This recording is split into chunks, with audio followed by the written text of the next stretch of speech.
Hi, welcome to the Recovery Daily podcast. I'm your host, Rachel Abbasi. I'm a grateful recovering alcoholic and a stroke survivor. And I am rallying no matter how bad I feel. I'm going to keep going. We're working on day 6 of just feeling really, really poor. So I'm going to keep going. I went to 2 vestibular support groups today. And I think that was good, made me feel not so alone. But I'm thinking about maybe giving this yoga thing a try again. We'll see. I was thinking if I dedicate a time of day, noon, to do yoga every day, that maybe I'll be able to pick it back up again. I mean, I used to do yoga every single day at 4 o'clock. And it felt great. And somebody in my vestibular support group meeting this morning said that, or this afternoon, whatever, said that they do yoga and it really helps them. And I feel like maybe I need to do yoga even if I don't feel like it. Maybe I'll turn off my wanter and just do it and see what happens. So that's the plan. I've always got some kind of plan. So yoga is the plan now. And I've also decided I'm going to take a break from vestibular therapy. So I think it's important to replace that with something though, because I don't want to just start sitting around. I mean, I'm not afraid that I'm going to sit around, but I want to do something that is focused on balance and meditation and my well-being and stuff. So yoga, I know, was great for me. So I'm going to give it a try. I'm going to try noon. So whoever's on board, noon yoga. I know most of you work, so any other time of day. I can't do 4 o'clock because I make dinner at 4 o'clock. So, and I'm not willing to change that. All right, let's get to it. Today I'm talking about self-righteousness. I want to talk about hiding motives behind good motives, bad motives hidden behind good motives. And it's interesting. I was thinking about this for the past couple days, actually. So it's this in August is everybody's birthday in my family. My dad, my stepmom, my mom, my brother, my sister, my daughter, everybody's birthday's in August, except for my son and I. And so I was doing these things. I love to give presents. So like I sent my dad one of those send a cakes where you open it, somebody records you and you open it and there's like things that pop out, butterflies fly all around the room and stuff. And it was well worth it. It was hilarious. He roared with laughter twice. And then my mom, I'm not bragging. I have a point about hidden motives. So then my mom's birthday was yesterday. We all celebrated here at the Recovery Daily podcast community. And so I did some stuff for her. We had a tea and so on and so forth. And for some reason, I think because I think too much into things. I was thinking about when I give gifts, like I gave a present to my nephew too, because his birthday also, yeah, his birthday is also in August, on August 3rd. So I gave him a present too. And I was taking a shower and I was thinking, why do I give people presents? Seriously, why do I give people presents and why do I like it? Well, I know I like to, of course, make them feel good. I also like to buy things. I love to wrap things and make like gift boxes and gift baskets and stuff like that. And then I was thinking, am I giving presents so that they'll like me more? I was just thinking that. And I'm not going to say that that's not true. And isn't that odd? I think that that's odd, but I don't know. I can't be the only one. So that's why I'm saying it out loud, because I'm not unique. I swear, I'm not unique. But it made me think about the hidden motives thing. And then it happened to be the topic in my morning meeting today. So it's tricky to navigate this idea of hidden motives and self-righteousness. Now, I know those are a bit different of things, but to me, they're very related, intertwined a bit. So I want to explore how self-righteousness is. I heard this morning. I do not own this idea. Somebody talked about it this morning and I loved it. He was talking about how self-righteousness is born as a protection mechanism. And if we don't have self-righteousness when we're younger, we could have self-pity instead. And I thought, and I don't know if I'm going to explain this as well as this person did this morning, but I thought it was really an interesting thought. And that's the meaning behind the thumbnail picture that I have correlated to this episode. There's a guy on a high horse. And I think the title I came up with, it's hard for me to remember because I haven't actually posted it yet, but about how nobody can hurt me or reach me when I'm up on my high horse. And this is that idea of self-righteousness being a way of protecting ourselves. And that to me is very correlated, braided in, if you will, with motives. And so step 10 in my sobriety program is about evaluating my motives. That's just one small piece of it. When I have engagements with people throughout the day, conversations with people throughout the day, what is my motive behind some of the things that I say? I am the first one to admit that I am an extremely manipulative person. And I don't want to be that way. I'm not manipulative enough that I'm hurting other people, but I feel like I'm manipulative in a lot of ways to get what I want in life. And I'm coming clean and admitting this. Hopefully it won't be held against me. But I feel that it's something that I have developed over the years of dealing with relationships where I have been hurt. So I have turned on this protection mechanism, and what it looks like is manipulation.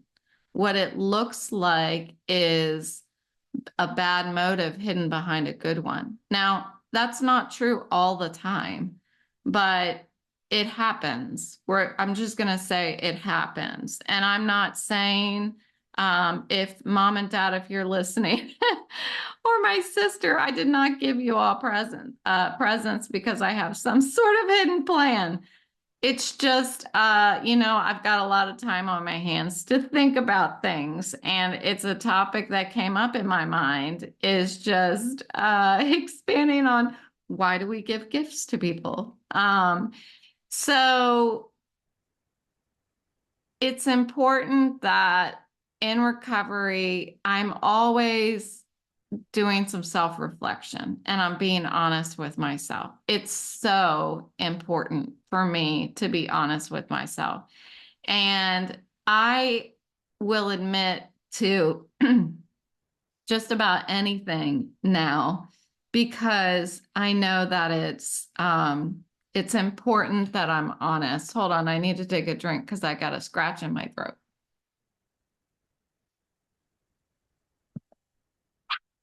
Okay, sorry.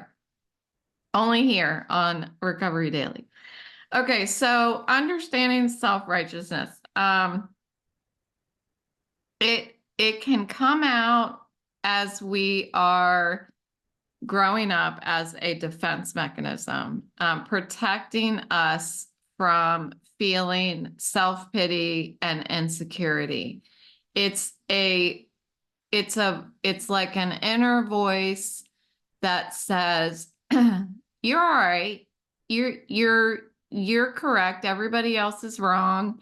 And sometimes that can be used in a way to give us confidence. But if there's too much of it, it gives us a sense of superiority, and that's negative, you know.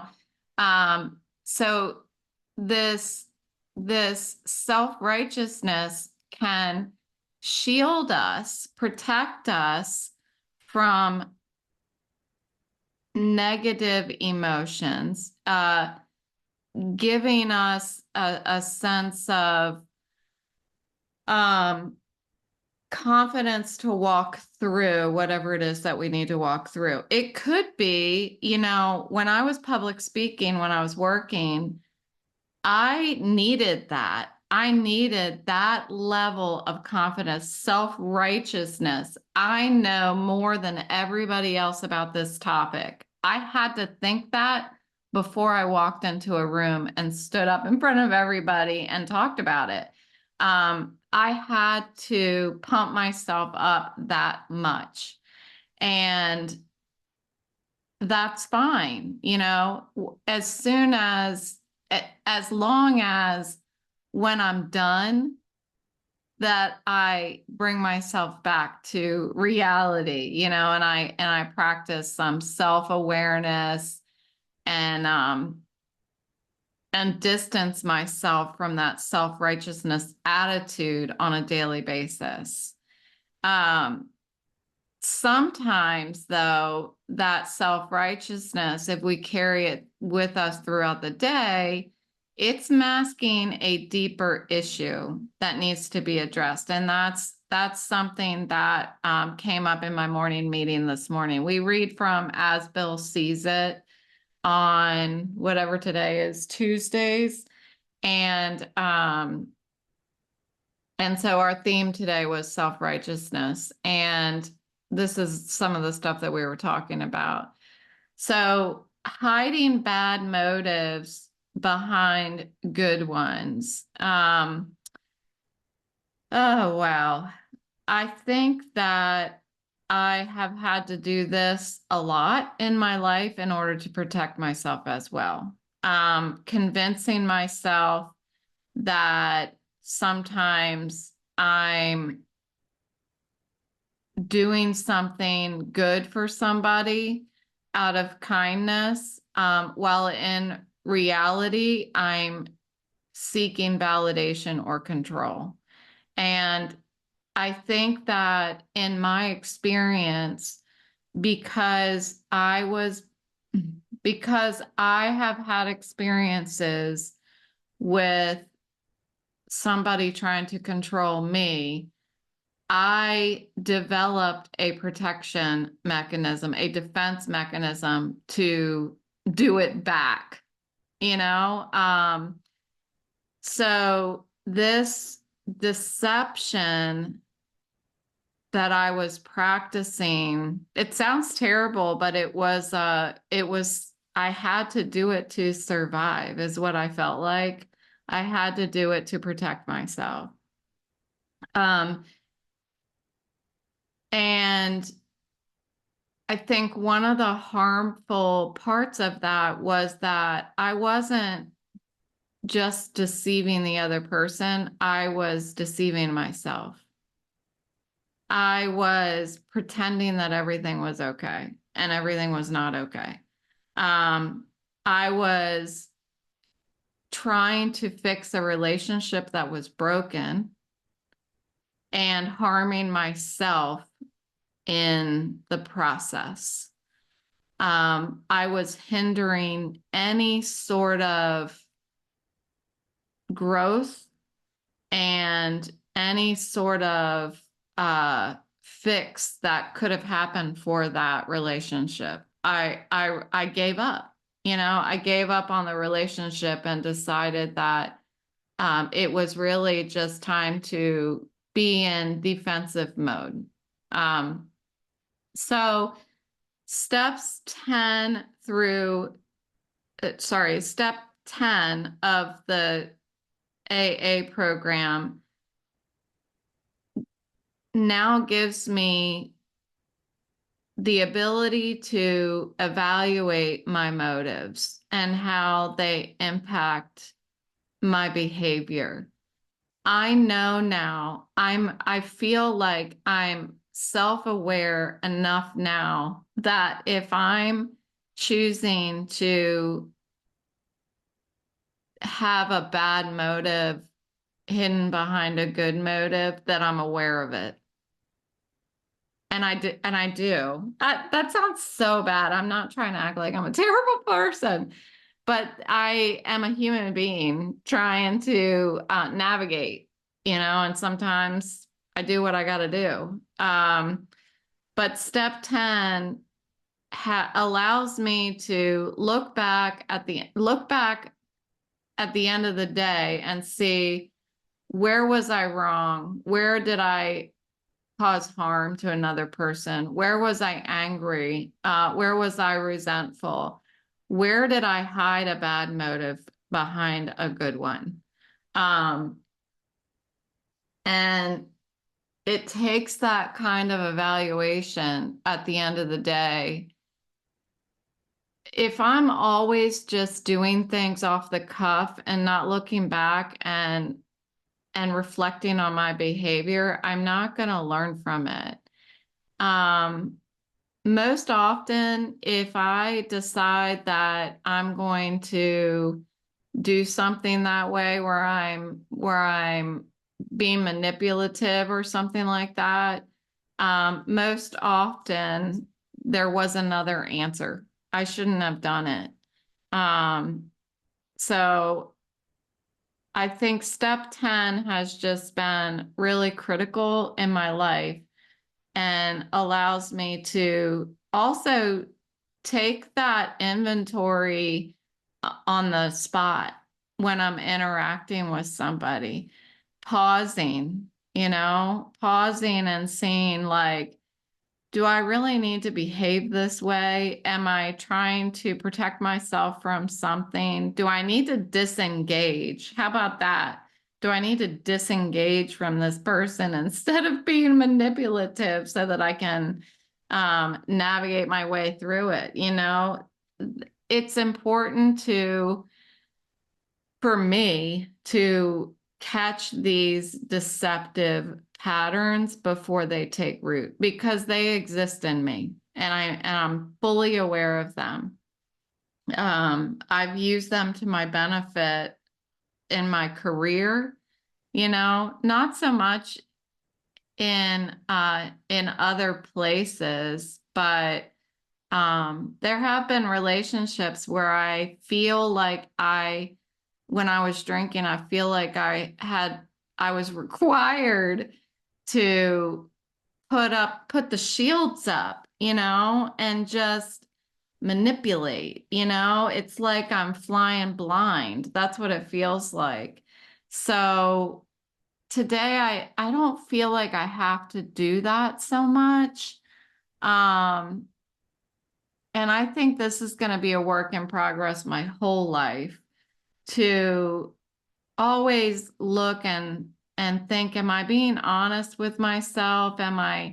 am I recognizing when I'm on my high horse and I think I'm better than somebody else? I mean, that's terrible, but it's something that I go to sometimes.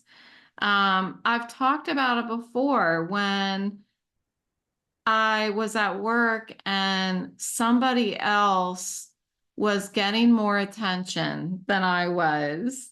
I sound like a child, but somebody else was getting more attention than I was, who was one of my peers. And I was jealous. And my response to that was self-righteousness. My response was hold my chin a little higher than they do. Talk a little more about my experience. I'm older, so I'm better, because I felt insecure. That's where it was coming from. And if you think back to when you were a kid, um, think back to experiences where that protected you when you're in school and somebody's making fun of you or something. I mean, that happened to me all the time. I was bullied all the time. Um, what did I do? I tried to tell myself I was better than them. And I don't think that's the right answer. The right answer is not that I'm better than them. The right answer today for me is everybody's sick in some way. And I just need to be honest with myself and not let somebody else um, push me down. So um, this this deception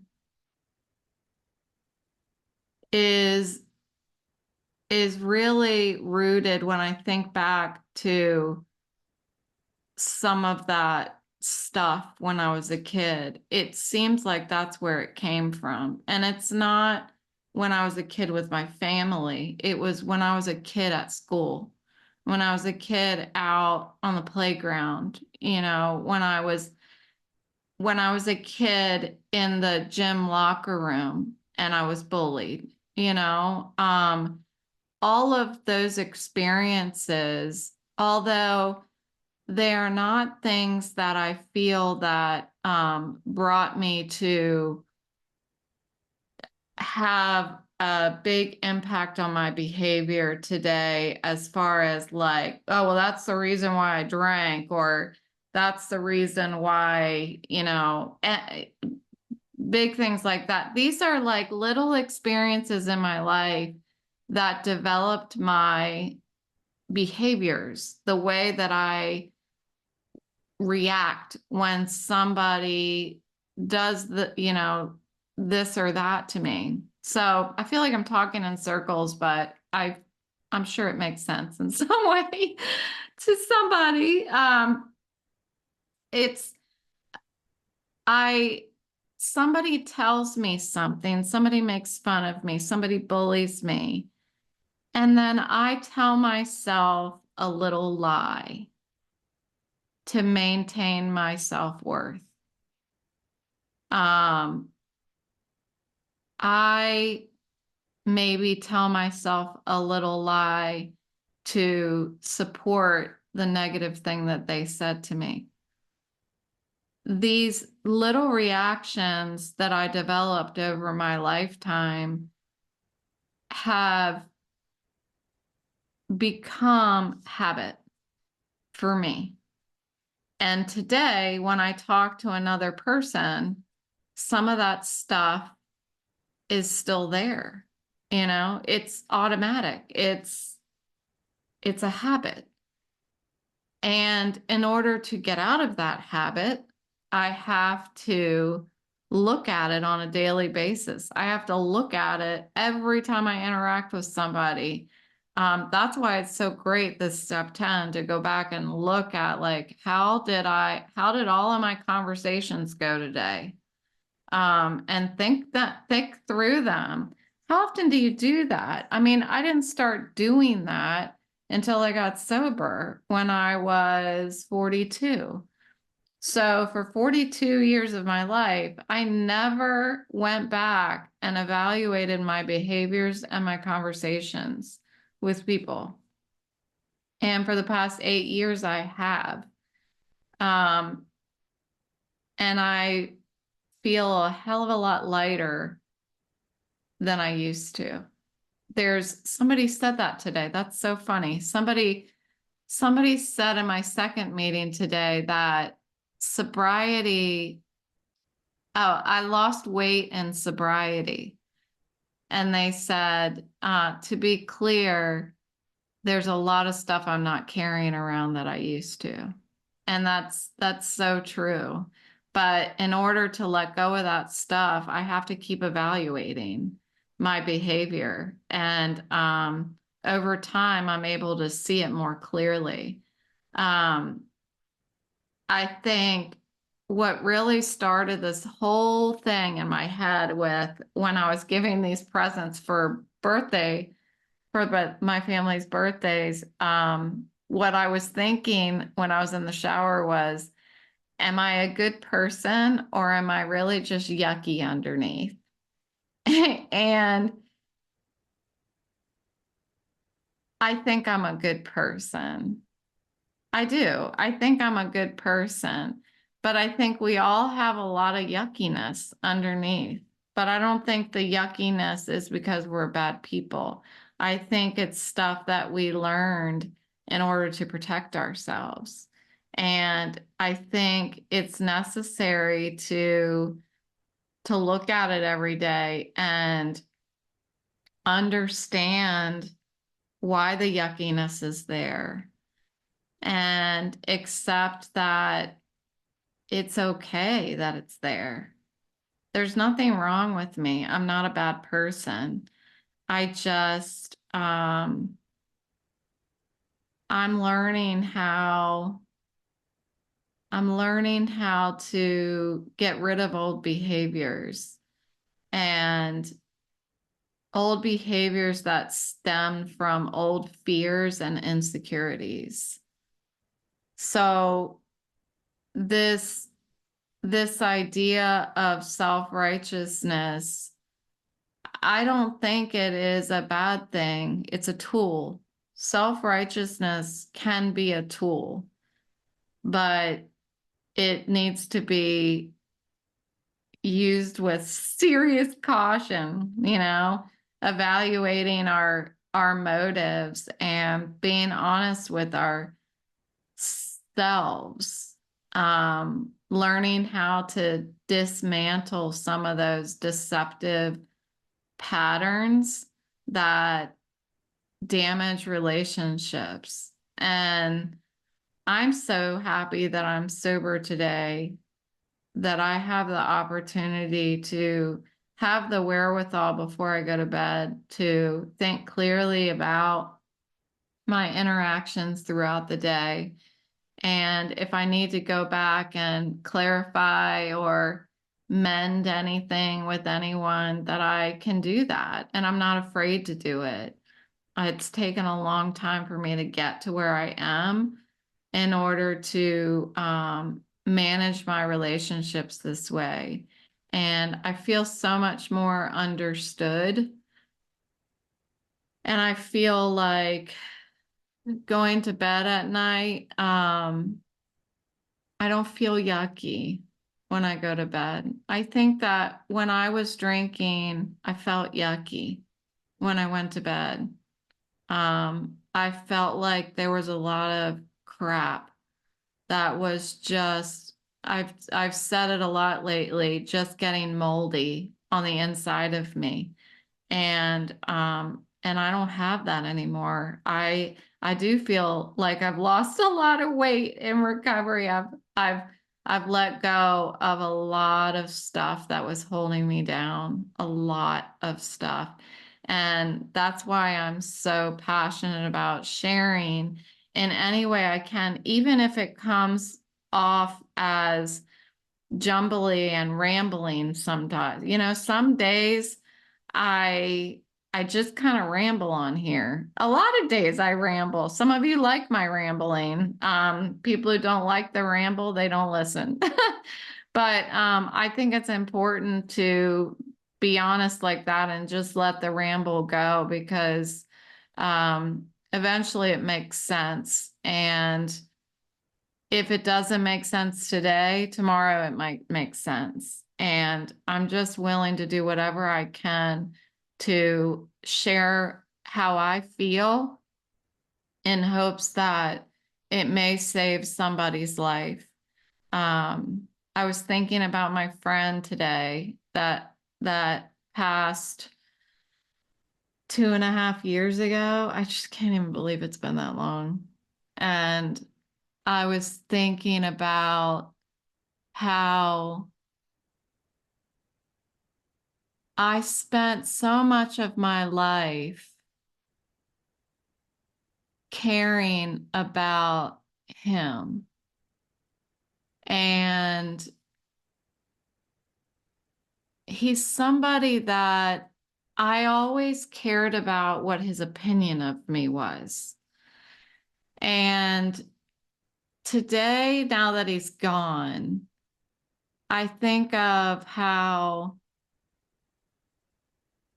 this is what I thought. I'm trying to, hopefully, I can articulate it. I was thinking all of those years, 48 years of caring about him. I guess it wasn't 48 years because I met him in fifth grade. So all of those years of caring about him and what his opinion was of me was an investment this, in this podcast, in building the passion for sharing about my recovery. It's an interesting shift in perspective. And I think this just hit me. I think it was this morning or yesterday. How if I look at that, we're going to call it love. If I look at my love for him as something that had over my lifetime been feeding, generating energy towards this purpose in my life, then I gain value, right? I gain value from the loss because the love, the energy that was building over all of those years towards him that was then taken from me. I had so much loss and pain because I didn't know what to do with all of that. It took me, it took me, I can't remember now, a year, at least a year, if not 2 years, to figure out what to do with that pain. Because there are people that we lose in our lives, I know this now, that we can't imagine the world without them in it. And for me, this person was that, was there was so much I had built around this ideation of this guy. And he has been removed from this world in its entirety, like every piece of energy and anything I had ever felt for him just poof is just gone. And I didn't know what to do with that. And over time, as I think about it and try to invest that energy into something for good, I'm able to recognize that what that was cultivating passion for sharing about my recovery, because I lost him due to the disease of alcoholism. So for that, I have to be grateful, right? I have to be grateful that I was given that gift of passion that was born from that love. So that feels good. Feels good to say it out loud. I hadn't said that to anybody. So hopefully that helps other people.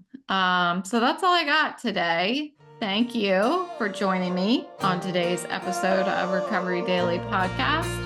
I will talk to you